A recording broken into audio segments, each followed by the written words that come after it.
Hey, welcome back, everybody. It's Shino. We're back in Modded to the Magical Max. Hope you're doing well. I'm doing good. Last episode, we made the jump into the Bronze Age. We were able to make a lot of our bronze tools, and I've gone ahead and made several more just to kind of keep a few items here in inventory in case we need it. I also went ahead and fired up some more clay items. There's a few storage vessels in here, but more importantly, there's fired clay bricks in there because we're going to be needing to make a lot of glass, and we're going to be doing that here really quick. And it looks like I forgot to fire up my quicklime again. Gosh darn it. Gotta remember to do that. So yeah, quicklime is something that you definitely are going to need a lot of. And I have used up just about all the plaster that I've got and have purchased. So definitely going to have to, pretty much everything else that I do from now on is going to have to be made. So it's going to be very important I keep this going. Today's episode, what are we going to be working on? Well, it's time to kind of expand our growing season and expand our yield from our crops. We just got started into the farms, but I would like to go ahead and get into CANCrops. It takes a while, and you'll remember early on I had mentioned there were some problems with CANCrops, and I was kind of back and forth. Am I going to take it out? Am I going to leave it in? And we eventually decided we're just going to leave it in. And I went ahead and continued to do a little bit of testing and trial and error with it, and I think I've got it figured out. So this episode, I'm going to teach you all about CANCrops. Okay. Let me sleep through this night. No, I won't. We're not going to sleep this night. You know what we're going to do? First off, I want to show this up here. So we have expanded. This is one of the rooms, one of the houses that kind of looks out over up above the lower houses. So we do have this partially done anyways. I'm working on the roof line to get this part done, but we are almost to the top of the tower where the last house is going to go in at. So we are making some progress for sure.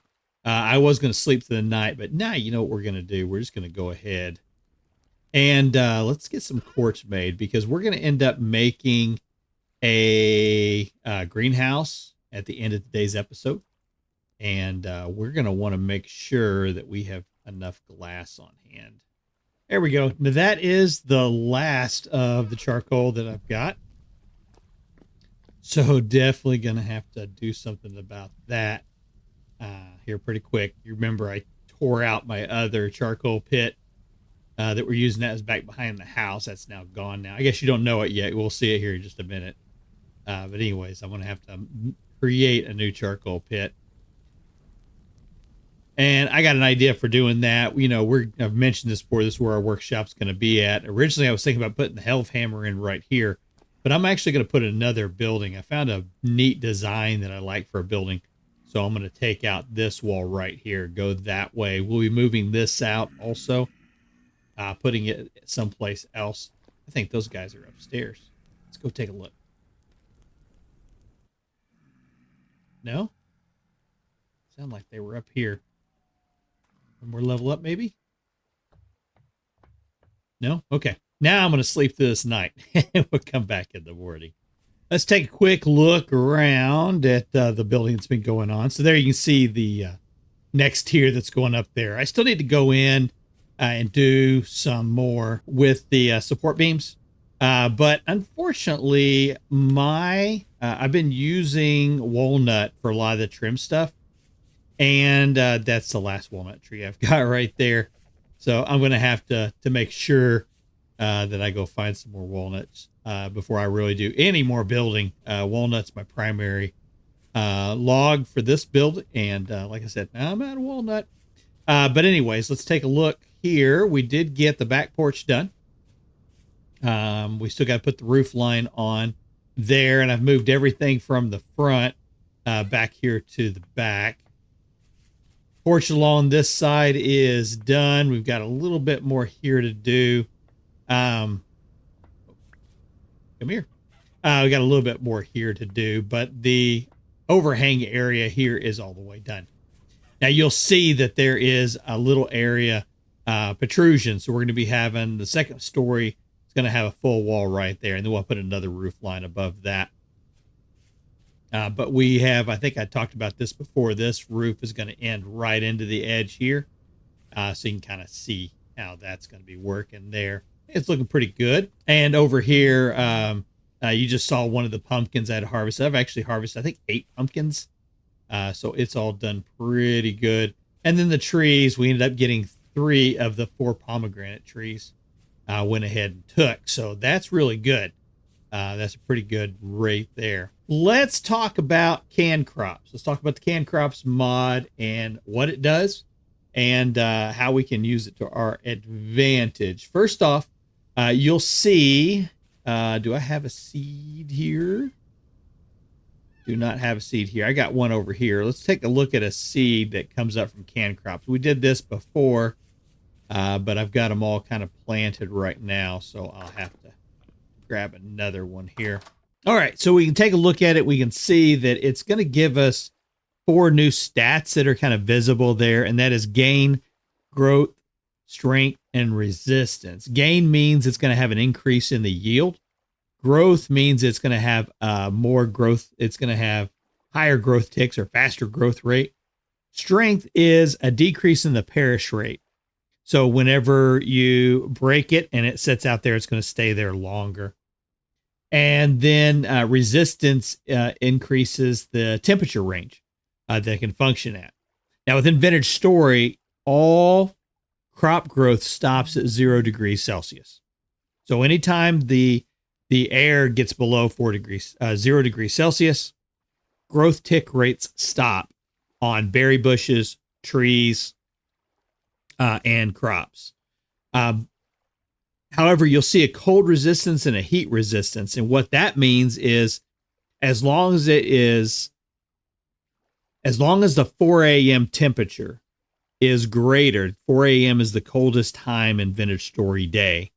So as long as the temperature is above -5 degrees, the plant won't die from frost damage. It'll stay there. It won't grow, but it will stay there. Now, anytime you start, and you've probably seen it when crops get too cold, they'll die and they'll turn brown and, and not good. The crop is still there. You still get seed, you get a little bit of yield, but the plant itself doesn't survive it. With the resistance, though, you'll see now that normal cold resistance of -5. Well, if you look in the parentheses down below, you see -5.4 and 40.4. So that resistance level 1 has increased, and the resistance or the cold range has been increased there from now it's cold resistant to -5.4 and heat resistant up to 40.4. So as you increase the stats on your seeds, you're going to get more yield. You're going to get a faster growth rate. You're going to have a longer perish time, and you're going to have an increased temperature range that your plants can operate within. But always remember, the growth ticks, they still end at 0 degrees Celsius. So no matter what the stats are, you're not going to do anything beyond 0 degrees Celsius. It just means now the plants can survive colder temperatures for a longer period of time.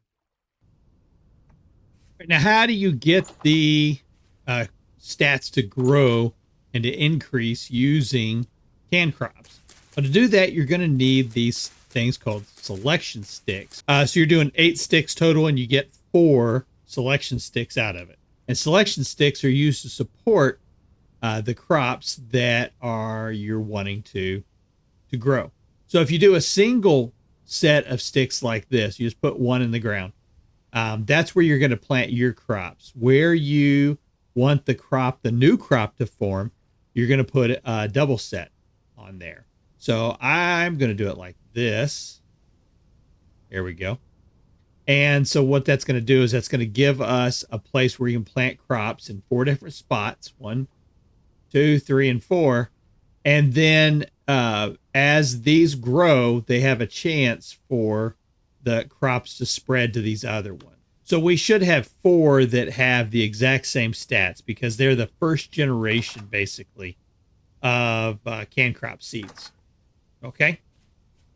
So what we're going to do now is we're going to bring these 4 over here, and we're going to plant them where the single set of selection sticks are at.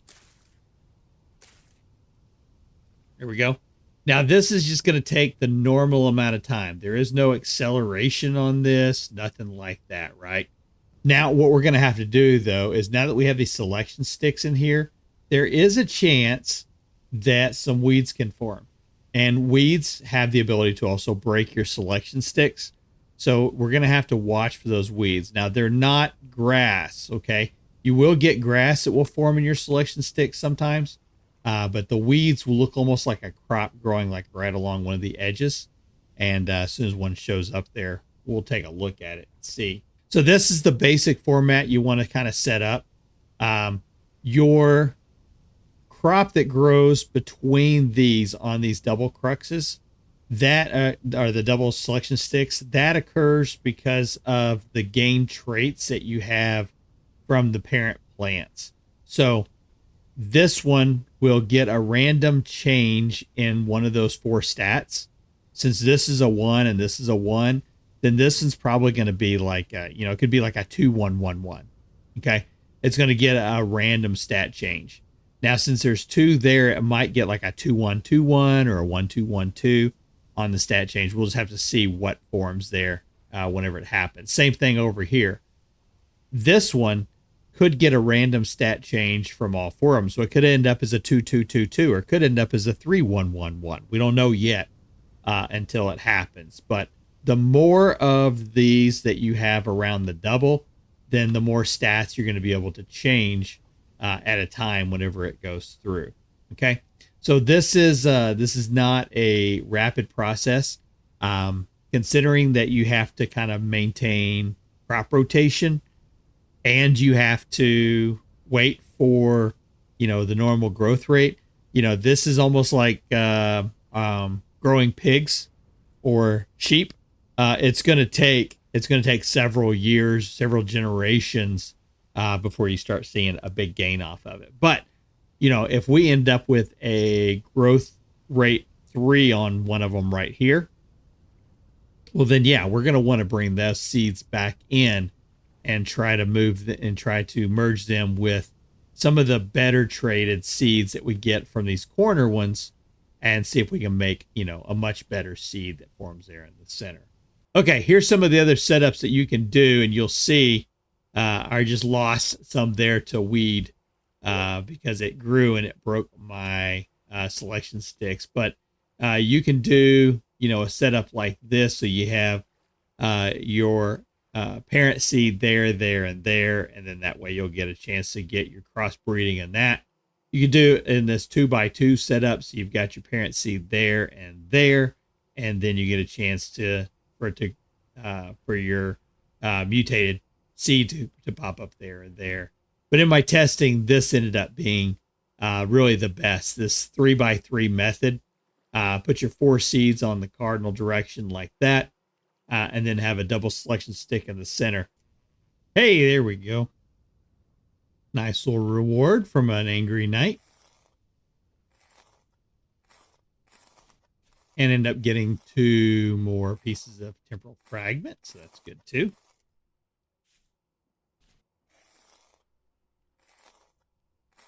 That's it. Cool. Any more bad guys? Any more bad guys? Nice little rift over there. All right, let's take a look at our crops here, see what the next day has brought us. Okay, we can see some weeds. So this is something that you're going to be having to add to your list of chores whenever you start this process. You have to come through and weed. Pretty simple. You're going to have to make the cultivator. Cultivator is a smithing recipe. So this is, I just made it out of copper, and then you add a stick to it. You get a hand tool there. And all you do is you're going to right click on the soil block, and that makes the weed disappear. So pretty simple. not too hard to do, but it is something you're going to have to do on a daily basis as you go through. Now you'll see that there's some little dots that are on this soil here, and that says slow release fertilizer. So you got a plus 19.2 on the P. So you have the ability to amend your soil here in Vintage Story. And there's several items that you can do that with. So let's talk about the soil amendments that you can use in Vintage Story. What you see me doing right now is making bone meal. That is one of the soil amendments that you can use. Bone meal is going to increase your nitrogen by 3%. It's going to increase your phosphorus by 30%. So remember those numbers, the N, the P, the K, those are the items that you want to look for on your seeds, and each seed requires a different one. So if you, for phosphorus, you'd be looking at like parsnips, that requires P. So if you need to increase the amount, if you just ran a field of parsnips and then you need to replenish it before you plant again, bone meal is a good one for doing that. It'll also increase the nitrogen. So things like rye will be another good one that you can use it for. You'll see like other seeds require K. So like carrots and flax are two of your biggest K users. So those, if you're going to be using those, then you're probably going to want to end up using something like saltpeter. Saltpeter is a fertilizer, and you can see it's 44% on the K and 13% on the nitrogen. So you could use it on either one, but you're going to get your biggest yield if you use it on your K crops. Now, one that a lot of people don't think about is sylvite. Sylvite can be ground into potash, and potash is a permanent increase on your farmland max. Sylvite is found only within halite. So, when you're using the Pro Pick, if you see it say sylvite, then you also know halite is close by if you're looking for halite. But sylvite will show up on the Pro Pick, and that is what you would use for making your potash. Potash is probably one of the best ones I like to use since it's a huge increase to the K. If you're going to have flax fields, and we all know, for windmills and for armor, the gambus and armor, it's important to have a lot of flax. So potash is a good one if you're going to have a permanent flax field. Making sure you have sylvite available, get some potash, put that down on there as a permanent increase, and then you can run several crops of flax without having to rotate the crop. So very, very handy. What we're going to do here, though, is we're going to go ahead and finish grinding up these bones. Not for making bread, because we're not giants, but we are going to grind this up, and we're going to make bone meal out of it. And we're going to use that bone meal, and we're going to see if we can make some bone ash, which is part of the mod expanded matter. Now, bone ash is going to give a 42%. So right now we get a 3% on the nitrogen. We get 30% on the potassium, or not the potassium, on the phosphorus. But whenever we do the bone ash, we actually get up to 42%. We kind of lose the nitrogen ability with it. So we're going to make primarily the bone meal because that's going to give us a little more. It's going to be a little more useful for us in our current crops that we're doing. But we're going to make a little bone ash just to make sure we can do it. Now, I'm not going to need a whole lot of this, and you do need to get this to 1,150 degrees. And so you're going to have to use something, that gets a little higher temperature. Black coal will get to 1,200 degrees.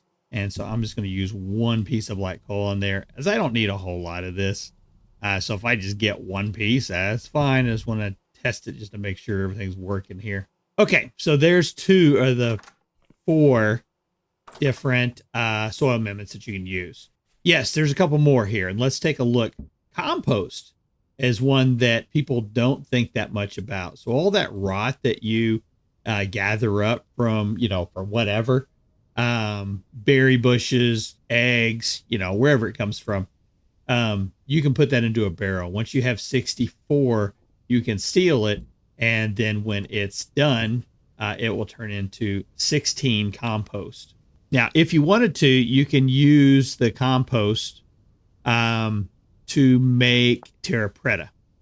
Terra Preta, you'll remember from previous versions to 1.19, Terra Preta was something that you'd find naturally out in the environment. I don't think it shows up naturally anymore. At least I haven't run into it. All I see now is high fertility soil. But you can make Terra Preta now. There is a recipe for it. And you'll see 4 bone meal, 8 of the compost, and then some crushed coal we'll get that for you. Now, for the crushed coal, for that, you have to run that through pulverizer. All right, so this area right here is using sunflower. It's using the CANCrops. So you can see, if you look, you'll see the nutrient level is at 31.2 on the N. Now it's 28%. So these crops are really using up the nitrogen, which is why compost is going to come in really handy here. So we can come in with the compost, and we're going to target the block and click on it. And it's going to be a slow release fertilizer. And I'm going to do it one more time. So now we got an 80% on the N plus.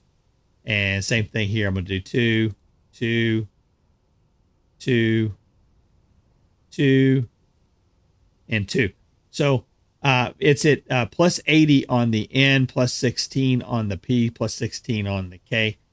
So this will take over time. It'll start to wear down, but you'll begin to see the numbers will go up on our nutrient levels. Same thing over here. I'm just going to do a single 1, 2, 3, and 4. And I just looked over there and saw my plants were pretty much dry. So I do have water here. And the way the game ticks work, it'll check like every tick and see, if it can expand the range.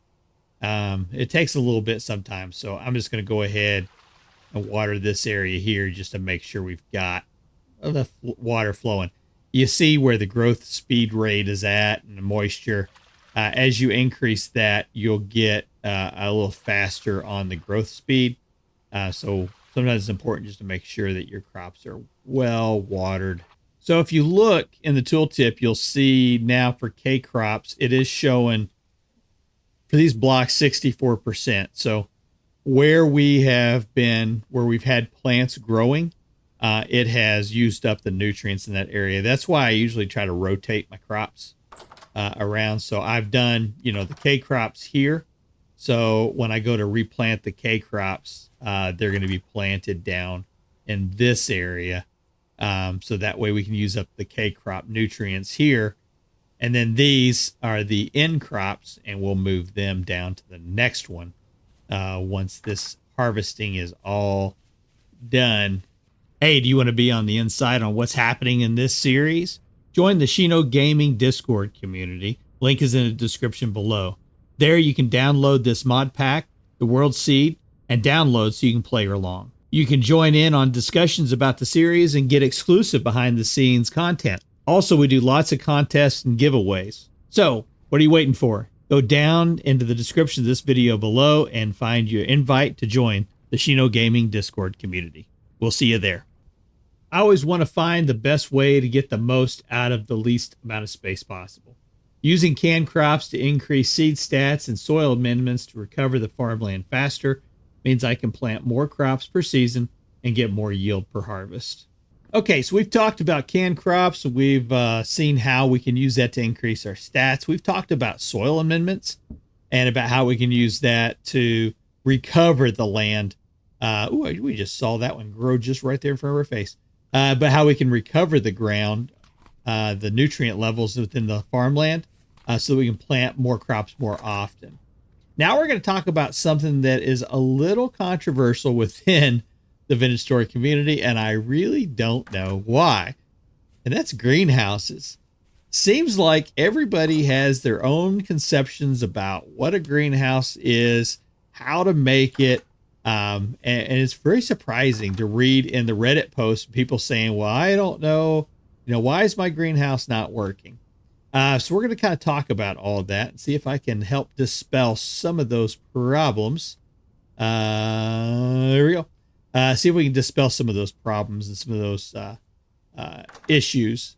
a greenhouse is a place where you can plant your crops, your trees, your berry bushes, and everything inside that greenhouse is going to get an extra 5 degrees temperature added to it. So, we talked about earlier that, the crops, the ticks will stop when the temperature gets below 0. What a greenhouse does is it increases by another 5 degrees against the outside temperature. So if the outside temperature is 0, it'll be plus 5 degrees inside the greenhouse.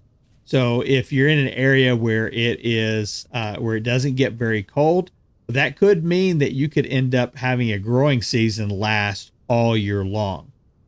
Now, where we're at here, this area is very warm.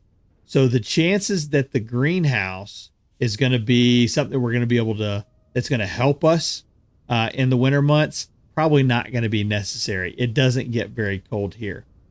Here, though, it does get extremely warm. So if we put plants inside the greenhouse when the temperature is hot outside, it's going to burn the plants. So even though it adds 5 degrees temperature to the cold temperature, it also does it to all temperatures. So if it ends up being, 40 degrees, then it's going to be 45 degrees inside the greenhouse. I don't use a lot of greenhouses. And it's not that I don't like them, but it's for that exact reason. I like to live in places where it's warmer. And so because it's warmer, I don't need to have greenhouses to provide for more growth on it. So, just keep that in mind. So we're going to build a greenhouse. And a greenhouse can be 14 by 14 by 14. I think that is the new parameters that they have set up within the game. I usually don't make them that big because, like I said, I don't need them for a whole lot of stuff. And we're just going to do this really just for demonstration sakes more than anything else. So let's see. We got 1, 2, 3, 4, 5. Let's do 6, 7. Yeah, let's do it like that right there. So it's going to give us a full 7 inside. And then we'll do this side too. 1, 2, 3, 4, 5, 6, 7. Perfect. Right there. There we go. There's our greenhouse. Outline. Voila. Okay. Now I'm just going to go ahead and I'm going to throw some more blocks here on this side. Just to give us, a little bit of space for it to be a legitimate greenhouse. At least 50% of the roof has to be glass. Okay. And there is there's some speculation on, can it be slabs? Yes, it can be slabs. It can be chiseled blocks. What it has to be, though, what you have to do is the interior surface block has to be the solid side. So if you put a slab in, then the slab has to be on this edge, and then the short side would be on this side. If you were to chisel, you can chisel the outside, but this inside surface has to be a solid surface. And another temporal gear. Sweet. All right, we had a medium temporal storm last night. I slept through it. Yeah. I was like, I'm not going to do anything with that. But cool. Got another temporal gear. Excellent. Got 2 more temporal fragments. Just cleaning up the riffraff around here. I think everybody else is done. Also, I went and wanted to get some more glass made. So we're going to go check on that here in just a minute. But while I was looking around to see if I had any more glass, I did find some peanut seeds. So I brought peanut seeds over here and planted them as well. And we just got to get through here and make sure, we get rid of all the, like I said, that's a daily thing. You got to go over and check and weed your garden every day now if you're using this. But trust me, it's worth it. All right, let's go see. Glass should be done.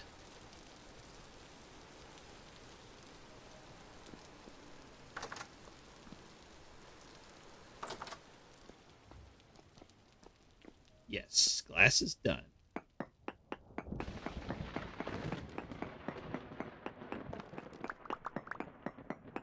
All right, so now I'm just going to fill the rest of this in.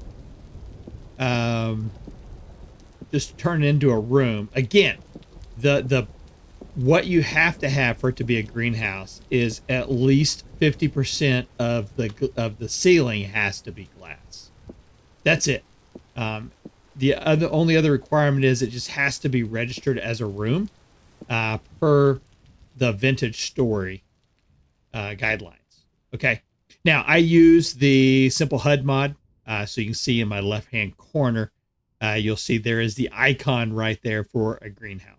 So this is already registering as a greenhouse, even though we don't even have the ground tilled yet. All right, it takes no more than 4 in-game hours for your greenhouse to register as a greenhouse. So if you've built it and you know, the end of the next day comes along and it still doesn't say it's a greenhouse, then it's not a greenhouse. You need to do some checking on that.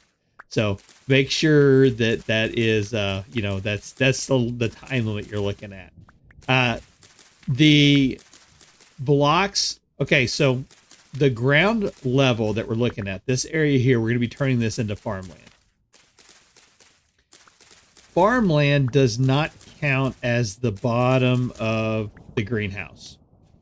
So sometimes you'll end up with like a hollow block underneath one of your farmland. And if that happens, then it won't register as a greenhouse. And the reason being is that this level right here, you know, it's farmland. That does not count as a solid block. It is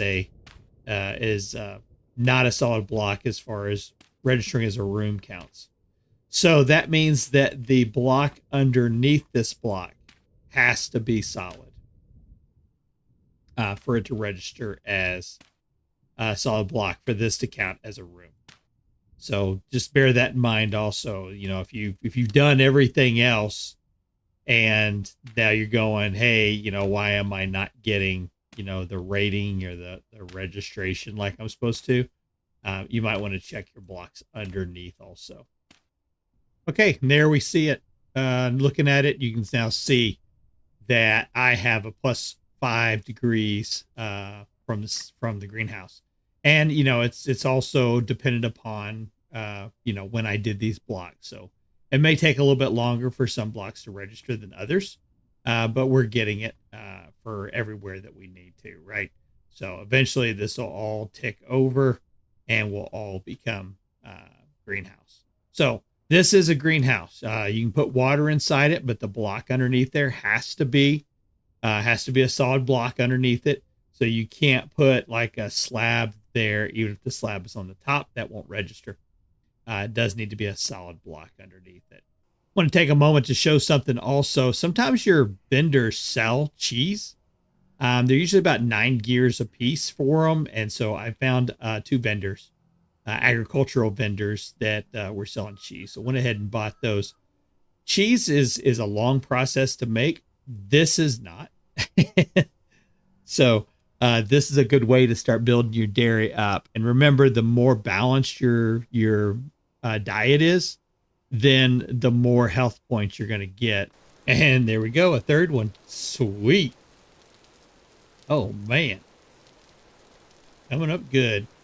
Yeah, I mentioned this. We've got several mods that kind of modify the drop rate of some of these items. So, you know, typically you would not get very many temporal gears from surface drifters. But in this, the way we've got this set up, you know, we got a chance to get pretty good amount of them. And we need them. You've seen it. Getting into Rustbound Magic, we definitely need a lot of those. Okay, so we got a lot of stuff done, and I noticed that we've got a few more skills that we can start adding in. So let's take a quick look through X skills and see what else we can do. I talked about this last time. Probably long life is where we want to kind of keep things going. Strong back would be the next one we're going to go to. So right now we're going to go ahead and go with long life number 2. That's going to increase our health even more. So if we take a look, now we're at 27.7. on our health. Doesn't look like combat. We're ready to make an adjustment there yet. Got a ways to go. Temporal adaptation, we're pretty high up. Collecting skill, though. Farming, since we've been doing a lot of farming, we're starting to build up. We got our first ability point, or our second one. We haven't done one yet. So let's see. Green thumb, increase the yield of harvested crops by 10%. Increase the yield of gathered seeds by 5%. Harvesting grass, berry bushes, reeds, and mushrooms by 10%.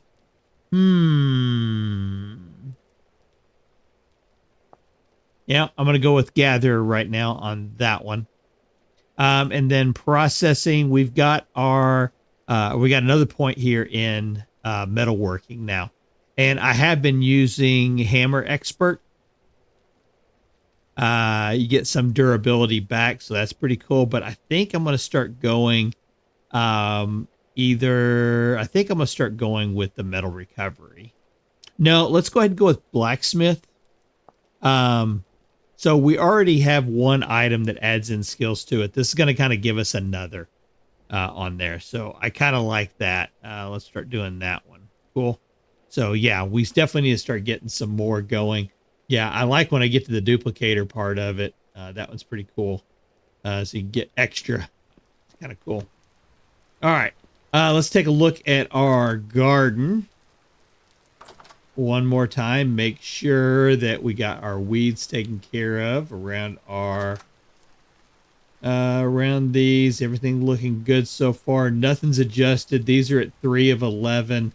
Usually 4 or 5 level. When you get about 50%, that's when you start seeing them kind of form on these. So we've got a few more days there before those are ready to start changing or start to duplicate.